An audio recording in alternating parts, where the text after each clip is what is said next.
नमस्कार मित्रांनो, बघा ह्या प्रकारचं गणित आपल्या एक्झामला येऊ शकतं. आता हे गणित दिसतंय, या गणितामध्ये बघा जे शेवटी आहे त्याला आपण सोडवून घ्यायचं.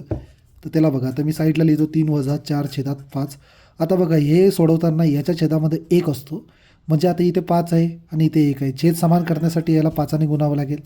म्हणजे काय येईल, 15/5 - 4/5. छेद समान आहे म्हणजे एकदाच लिहिलं म्हणजे 5 आणि याची वजाबाकी म्हणजे किती, 11/5. ही संख्या आपल्याला आता इथे ठेवायची आणि वरती 1 आहे. म्हणजे काय येईल, 4/5 वजा 1/11/5. आता ही संख्या वरती येईल म्हणजे उलट होऊन जाईल. म्हणजे काय राहील, 4/5 वजा 5/11 असं आलं. आता याला आपल्याला सोडवायचं. याला मी साईडला लिहितो. म्हणजे काय, 5 वजा 5/11. आता याच्या छेदात काही नाही म्हणजे 1 आहे. छेद समान करण्यासाठी 11ने गुणावं लागेल. तर वरती पण 11नेच गुणावं लागतं. म्हणजे काय आलं, 55/11 वजा 5/11.